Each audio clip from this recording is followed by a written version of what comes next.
능력 되신 주님께서 간밤에도 우리와 함께 하시고 우리를 일으켜 예배자로 삼아 주셔서 감사합니다.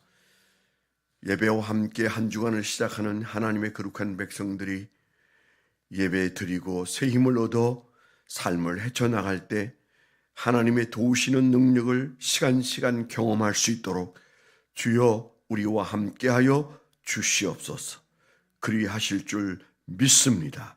예수 그리스도의 이름으로 감사하며 기도드렸습니다. 아멘. 오늘 하나님께서 우리에게 주신 말씀은 예레미야서 33장 14절, 15절, 16절 세 절의 말씀입니다. 예레미야서 33장 1106페이지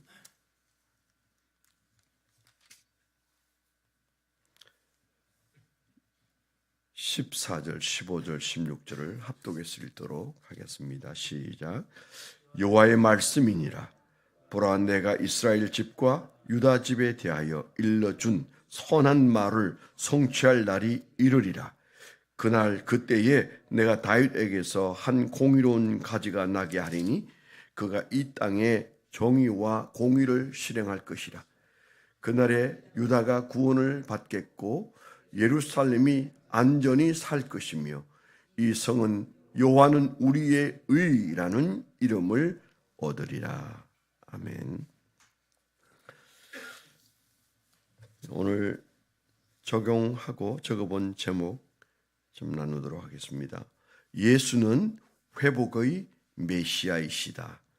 예수는 회복의 메시아이시다. 돌이키고 부르짖으면 회복된다. 그렇게 적어봤습니다. 예수는 회복의 메시아이시다.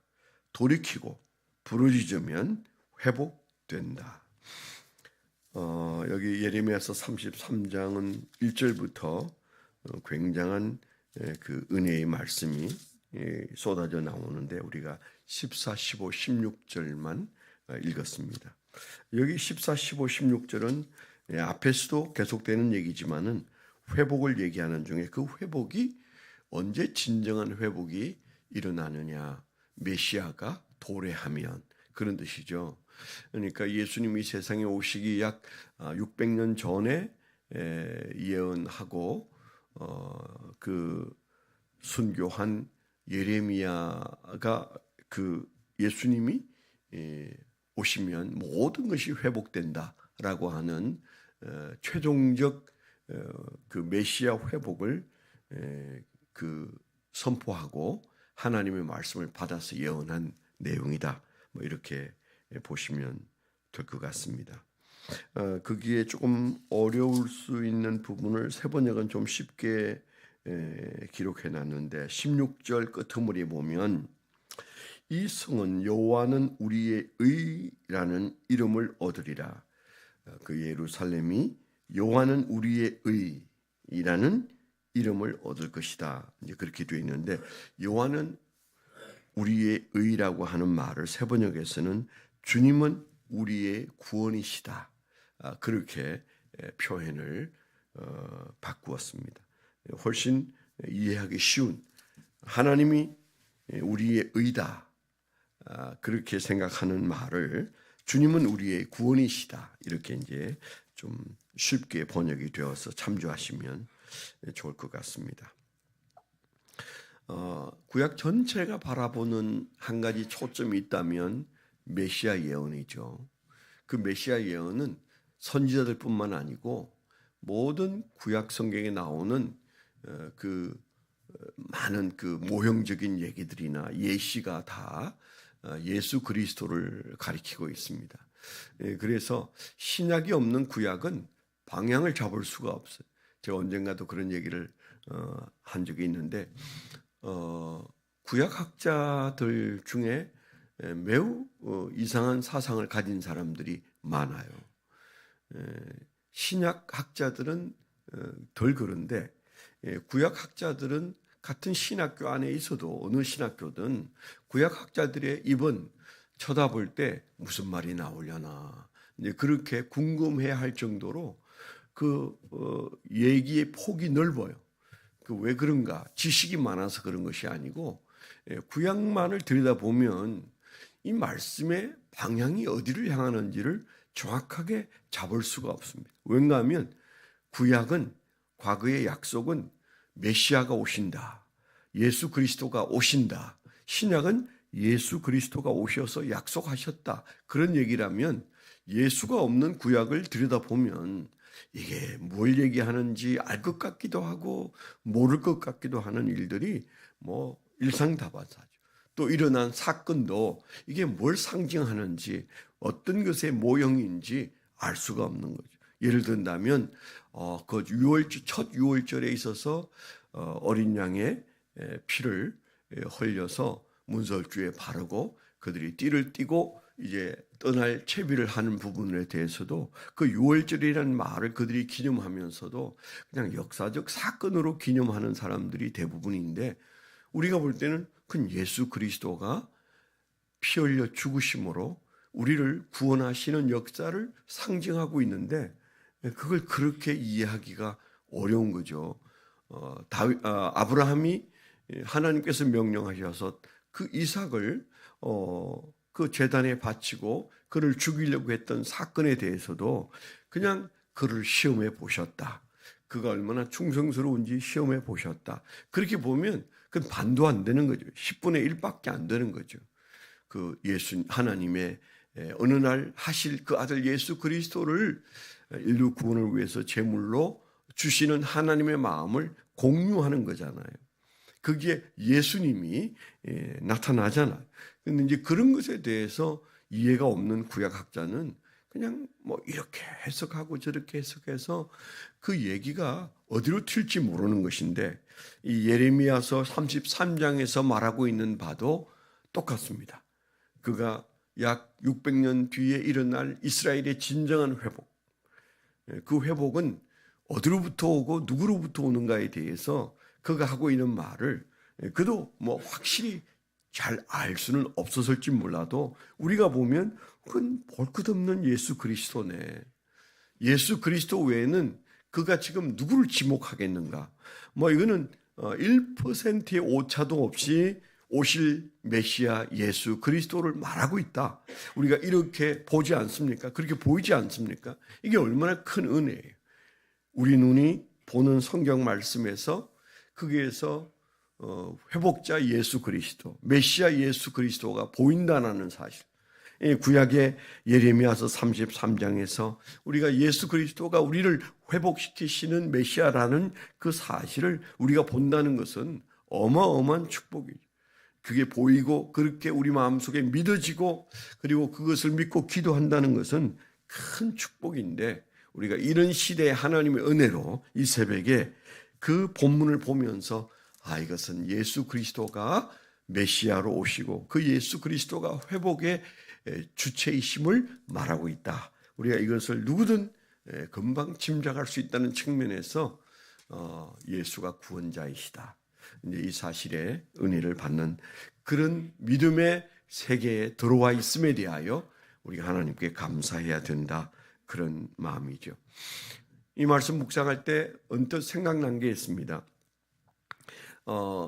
그 돌아가신 김중근 목사님이 CCC 김중근 목사님이 쓴 책에도 있고 그분이 그렇게 집회할 때도 저는 기억이 납니다.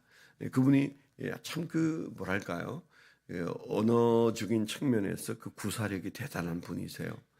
그분이 하는 설교는 바로 책이 되어 나올 만큼 그 시적인 표현을 참 잘하시는 그런 우리나라의 믿음의 거장이신데, 그분이 종종 했던 그 설교할 때 했던 대학생들을 모아놓고 했던 것이 앞에 선창하고 뒤에는 무조건 예수 그리스도다.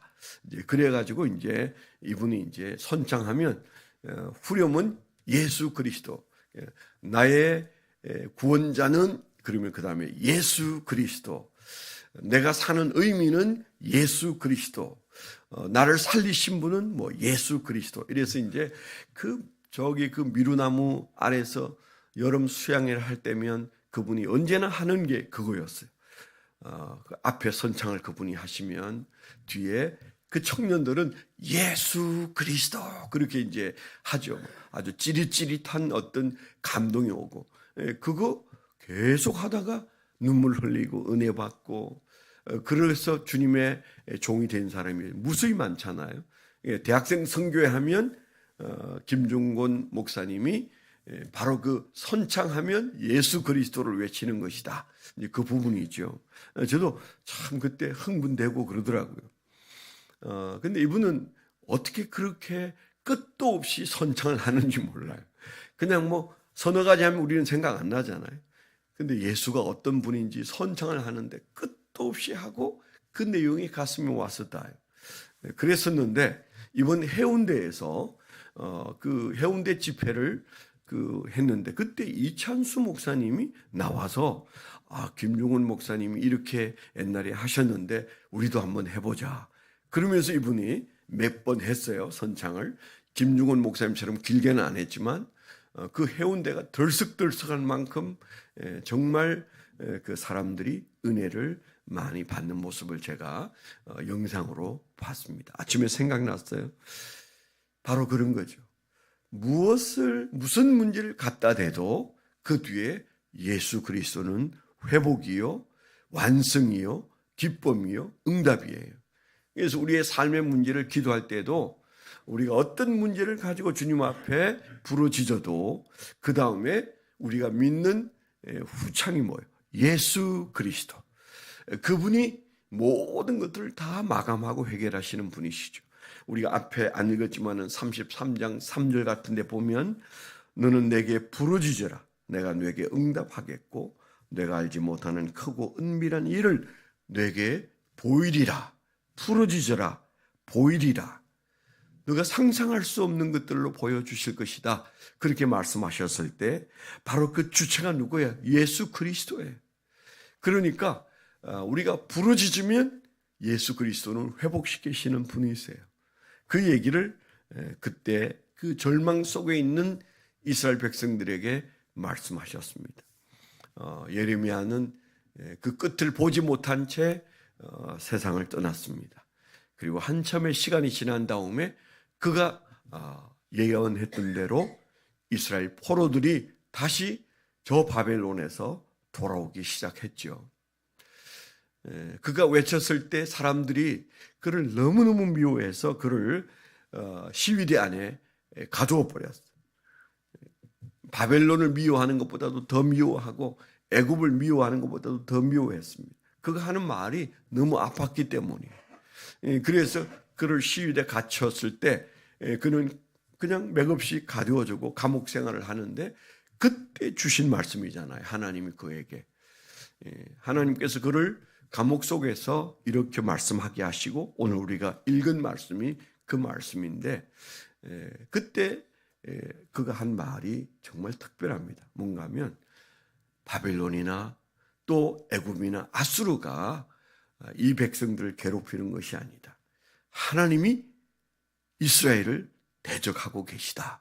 제가 늘 하는 얘기대로 구약은 온통 그 얘기입니다. 하나님이 그 백성들과 싸우시는 것이죠. 그리고 부르짖을 때 회복하시는 것이죠. 예레미야가 그 말을 했다가 미움을 받아서 갇히고 나중에 끌려가서 산채로 땅에 묻혀버렸습니다. 그 백성에게 의해서 순교를 당하는 그런 삶을 살고 죽었습니다. 그러나 그의 예언은 그 뒤에 아주 철저하게 이루어지고 오늘 우리가 보는 그 말씀도 그가 600년 뒤에 일어날 메시아, 오실 메시아, 그분이 회복하실 것을 소망으로 붙들고 그가 선포했던 사실을 오늘 우리는 이 말씀에서 붙들고 있습니다. 오늘도 우리의 삶의 문제가 어떠하든 이 나라의 운명이 어떠하든 이 시대가 어떠하든 여전히 예수 그리스도가 회복의 메시아이시고 그 예수 그리스도가 우리를 회복시키실 것인데 문제는 우리가 믿고 부르짖을 때 역사하십니다. 새벽에 여러분들의 기도는 나라를 구하는 기도자다. 이런 마음을 가지고 오늘 우리가 이 나라를 위해서 기도하면 전쟁의 일촉즉발에 있고 점점 이 세상이 위기로 가고 있을 때 우리가 기도하는 그 기도가 나라를 구한다. 그런 좀 긍지를 가지고 주님 앞에 기도할 때 나라를 구하시는 하나님이 우리의 처지를 구하지 않겠습니까?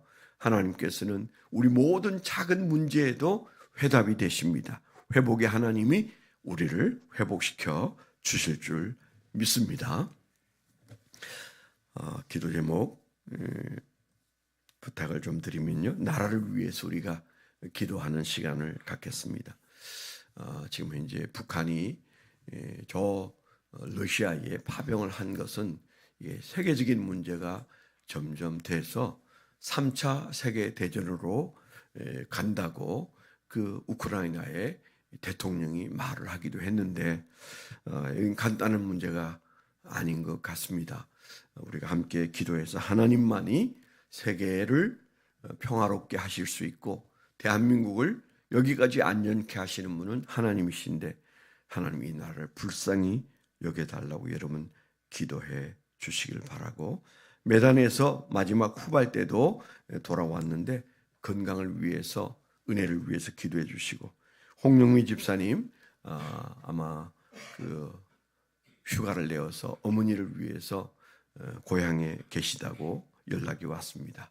위해서 여러분 기도해 주시고 어제 예배에 참석하신 이상미 집사님의 어머니 병으로 촌각을 다투는 그런 위기 상황에서 회복되셔서 회복되면 교회 나오겠다고 했던 약속대로 교회 나오셨어요. 위에서 여러분 기도하시면 하나님께서 역사하실 줄 믿습니다. 하나님 아버지, 이제 이 새로운 한 주간 안에 무슨 일이 우리를 기다릴지 주님 우리는 알지 못하나 그러나 모든 문제의 치료의 하나님이 우리와 함께 하시고 회복의 하나님이 우리와 함께 하시고 우리를 구원하신 예수 그리스도가 우리의 주인이시므로 오늘도 주님과 동행하는 삶을 살면 이 한 주간도 순간순간도 승리하게 될 줄 믿습니다. 우리의 기도를 들으시고 응답하시며 우리의 기도를 들으시고 이 나라를 살려 주시옵소서. 이제는 우리 주 예수 그리스도의 은혜와 아버지 하나님의 극진하신 사랑과 성령님의 내주 동행하시며 감화감동하심이 하나님을 사랑하는 거룩한 백성들의 생애 위에 지금부터 영원토록 함께하여 주시옵기만을 간절히 축원하옵나이다. 아멘.